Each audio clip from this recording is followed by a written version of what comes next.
Wuthering, waves. I know I'm late as hell, okay? Let's pretend like Wuwa just came out. Oh my god, new gacha game just dropped. But actually, when the game initially dropped, I, like many others, was a victim of the relentless ads for this game. Everywhere I went, there was a Wuwa ad. Every time I closed my eyes, there was a Wuwa ad. So we've tried Genshin, obviously, and now we've tried Star Rail. It's finally time to stray from the Hoyo way. It's time to support small businesses. But dilly-dallying aside, it's time to wuther some waves. First of all, one thing before I even started the game. Kuro Games had me thinking they acknowledge us Australians. Tell me why I thought this meant sea, as in the literal ocean. And it didn't help that it said it's my recommended server. But since I dabble in some critical thinking, I decided to do some research because I don't know, just sea sounded weird. And that's when I was humbled. Oh my god. You learn something new every day, I guess. So after spending embarrassingly long picking a server, the game forces me into yet another big decision. And look, I always give the dude the benefit of the doubt because I want to choose them. I want to switch it up. But why they got Homeboy looking like an NPC whereas she's at least got some drip like... I obviously picked this baddie, come on now. We start off in some space-type area where me and this girl are just floating, but back off, girl! But I guess me saying that made her kinda mad because she just throws us into space and then starts crystallizing. No, that's fine. And we must have fallen pretty far because we end up in the ocean, where we casually defy the laws of gravity. We then wake up to our first playable characters who I immediately could not take seriously. Are you alright? Do you feel any... That means it's probably gonna get dangerous here soon. That means it's probably gonna get dangerous here soon. Their names are Yang Yang and Chixia, and you would not believe this. We don't remember anything about ourselves. I love this trope. And on top of that, we get a goofy-ass name. Rover? Am I a satellite, Yang Yang? But this is where it gets exciting. We take control. Time to rove! But why the hell do we jump that high? Rover, I think I might know what you did in your past life. Anyways, after killing a bunny, we run into this statue which we quickly make a connection with. That dragon is called Jue, the sentinel of the city Jinzhou. Yang Yang was kinda jealous though because apparently he's usually nonchalant. So I guess Rover might be kinda important, guys. We then hop over to our first resonance beacon where Yang Yang starts her rapping career. Rover, could you hand me your terminal for a moment? Rover,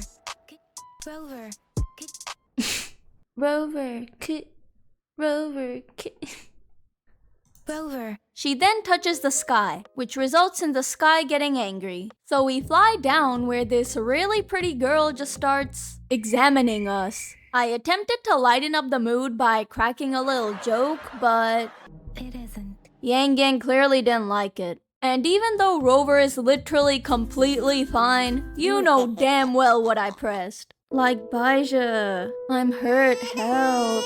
But I think we have more important things to worry about, such as this MF just pulling up to my face. But we pull out our blade and why is this thing approaching us so ominously? Is this a horror game, Kuro? But anyways, this is where we are introduced to Wuwa combat, which is so goated in my humble opinion. The way it goes all slow-mo when you dodge is so satisfying. It makes me actually wanna dodge. Quake. And the way you swap between characters is so cool with the intro and outro skills. Do I have any clue what's going on? No, but I'm pressing buttons and it's fun, so I like it. Anyways, we kinda eat him up, so he disconnects into what the locals call an echo. And according to Gang, I should be able to absorb said echo, but I can't. Why? Because my terminal is, at level 0. But it's okay, Rover. We all start somewhere. But I guess Rover really took offense to being called a noob because right as we're leaving, her demons just absorbed the echo, no device needed. Baisha, we might actually need a doctor now, girl. But then out of nowhere, this hologram just shows up. Her name's Jinzhou and she's kind of a big deal around here. She basically lets us know that someone really important is here in Jinzhou right now. Wow, I wonder who this really important individual is. Is it perhaps someone who eats echoes, Miss Jinzhou? Anyway, she disconnects, so we plan our next course of actions. But first, some freedom. So I fought this rock, absorbed it, then realized I can equip it? Why can I equip an enemy? And now I can turn into that enemy? This is so silly. I love it.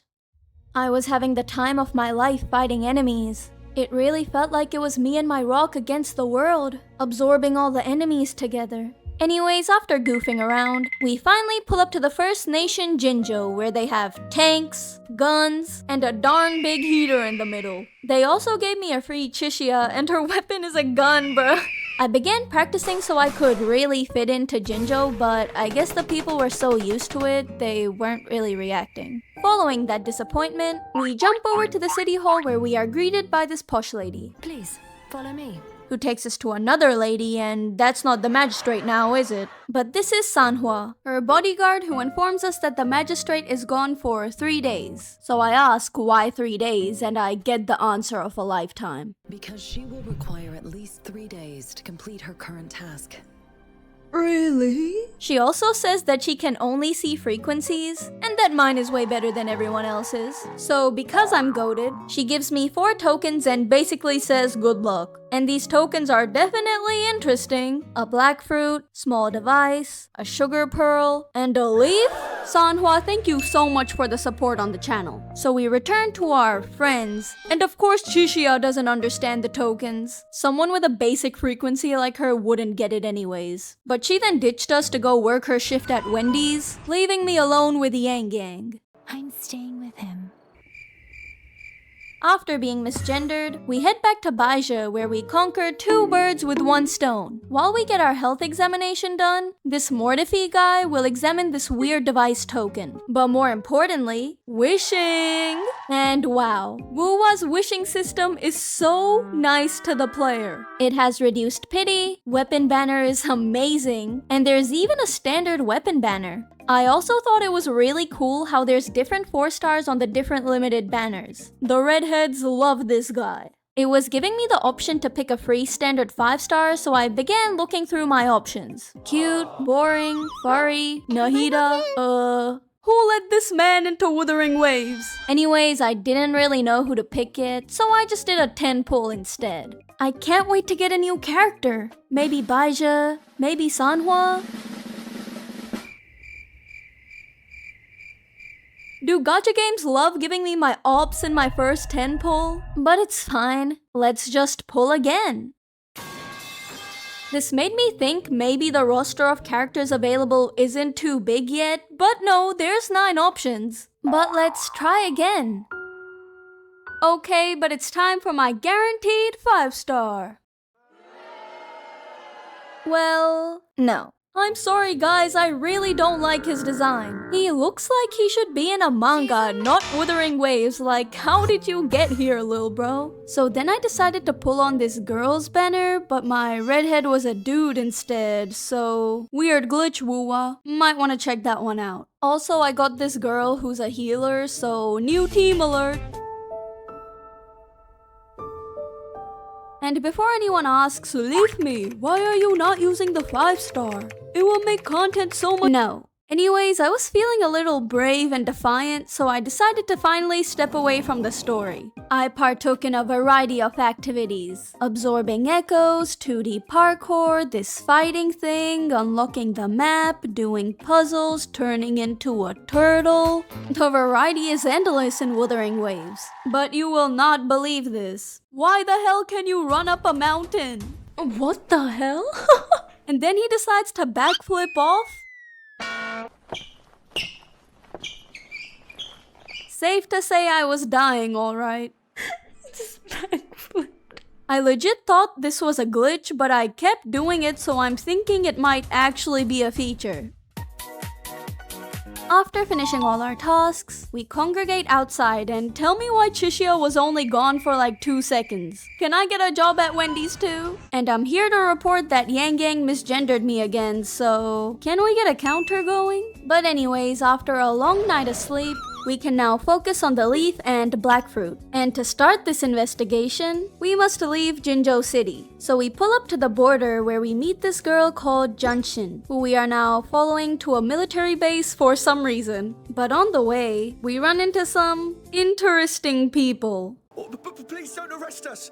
Apparently, they're hungry and broke, which causes them to tweak out. But since Genshin is nice, she decides to help them out, and I truly thought this would make them have their redemption arc. But then he pulls out a knife? Hello? Then they have the audacity to be like, bruv, it wouldn't hurt to give us more. And it wouldn't hurt for you to not pull out a knife on us? But Genshin still helps them out more? Good on her, I suppose. Anyways, after that traumatic experience, we finally pull up to the military base, but we must have like traveled from Jinzhou to Great Britain on our way because why is every MF here British? Wait, you don't look like one of us. But here we learn that Jinzhou is actually in the middle of a really big war that no one in the city really knows about, which gives us the answer for the fruit token. And now with Genshin out the equation, we focus on the leaf, which Rover somehow gets coordinates from. So we head over to this spooky village where we run into the most horrifying item ever. Not the ritualistic wooden plaques. I hate when I walk in a village and run into ritualistic wooden plaques. Dislike if you can relate, but it's kinda obvious something weird happened in this village, leading us to start our millionth investigation.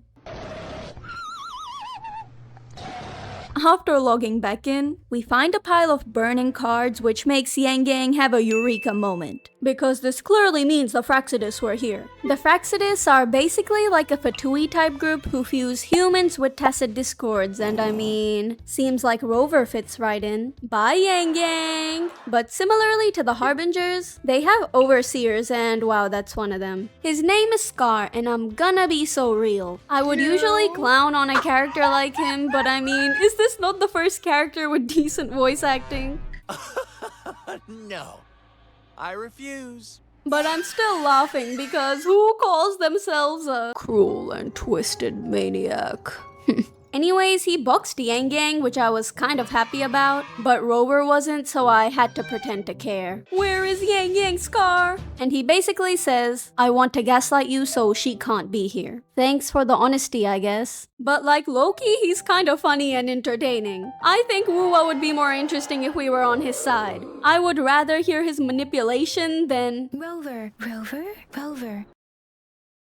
But anyways, I had to leave for something, so I returned a few hours later and the game was trying to make me do all this again. But would you look at that? There's a skip button. Thank you, Wuthering Waves. But anyways, this is where the story actually started becoming interesting. Scar starts talking about some lambs and shepherds as we learn about some pretty disturbing stuff that happened in this village. And I truly think Scar is a villain well done. The way he talks to us, his whole lamb story about greed and following the crowd. It's weird and it makes you uncomfortable, which is exactly what a villain should do. But he finally stops questioning me, bringing his love for lambs to an end by just reciting the story, or as I call it, lamb lore. These lambs crazy as hell, not gonna lie. But now we're fighting him. And bro cannot stop talking about lambs even when we're fighting. Like you're telling me he's doing all these flips while simultaneously speaking this clearly? And manages to survive in a realm of lunatics.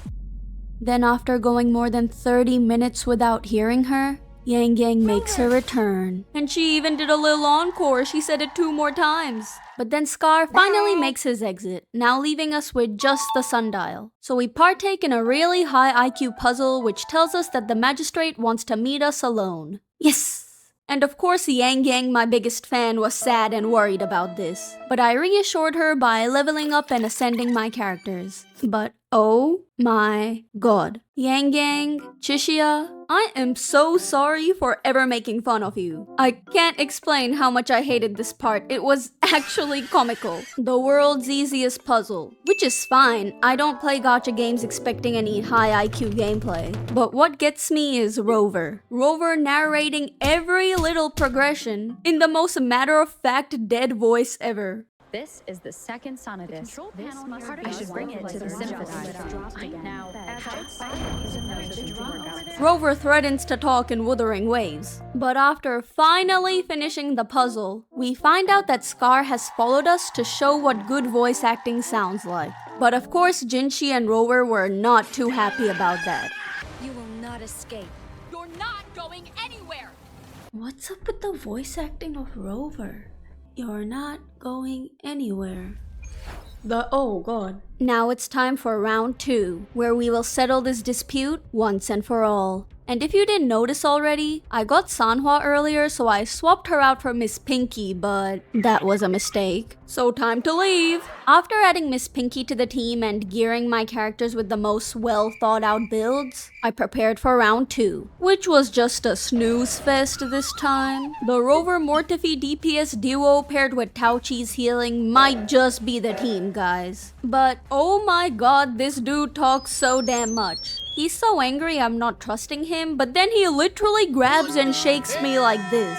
I don't think Yang Yang and Chishia have ever done that to me. Take a hint. But after finishing the fight successfully, we trapped Scar, which was actually the plan all along? How did this happen? Well, if we rewind, we actually met the magistrate in person before any of this. And a lot of things were said here. Jue, Jinshi, Jian. It's getting confusing, alright. So allow me to summarize in leaf me terms. Basically, everything was happiness and sunshine before the lament. From this lament came dangerous tacit discords and Thronodians which have major beef with Jinzhou. And even though Jinzhou successfully took them down back then, the Thronodian will soon be reawakened. And remember that dragon? He's actually currently being held captive by the Fraxidus, which is not good. Because aside from protecting the city, he also works an office job. His role? Do some research in his brain, casually predict the future, and give that info to Jinshi so she can make decisions about Jinzhou. And apparently he left us a little message, which I've gone and translated for you. Head to the Norfolk Barrens when it's raining to find Jian, the emo green polearm of this game.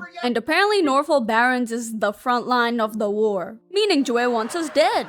But now that we know all that, Scar makes sure to mention the lambs one more time before making his cartoon villain exit. This had me dying, I'm sorry. But now that we have to wait till it's raining, Jinshi recommends us to check out the Black Shores for more leads on our past. But apparently their members are represented by this black flower, so we get referred to a specialist. Her name, Lil Starflower. Her location, the mountains. Off we go! So after walking for 10 years and taking a quick shower, we pull up to this beautiful place where I kickstarted Rover's modeling career. And oh my god, it's Nahida. This felt like I was meeting a celebrity. Lil Starflower herself. I'm a big fan, by the way. Anyway, since this girl has a PhD in flowers or something, she just spawns the black one for us, which made Chishia fangirl super hard. I guess she's also a fan of Lil Starflower. But we then gain intel of a Lil Starflower stalker fan who has been following us. So as her bodyguard, I go to take care of it myself. So I do as a bodyguard usually does, fight some enemies and take cover in a very secure and closed off space. But then the stalker fan showed up and Rover clearly takes her job very seriously. And I'm sorry, but this whole interaction was so insanely corny and hard to sit through, so I'm just gonna speedrun all the info she gave me. She is apparently a high-ranking member of the Black Shores whose goal is to save the world from impending doom. But she herself doesn't really seem to share that sentiment. Then she starts saying I'm a seed. I'm Rover. But thank God, cause after being in that goofy position for way too long, she just disappears. Yeah, I'm not feeling you, Camilla. You know it's bad when I was grateful to see Yang Yang again. Maybe she isn't so bad after all. But while we were busy eliminating the threat, our gang gathered intel of a weird man in the city. So we obviously rush over, and when I first saw this, I legit thought this was the manga panel guy in disguise, but it's a whole different person. So not only is this dude a copycat, he's also talking to minors? Yeah, someone call the cops.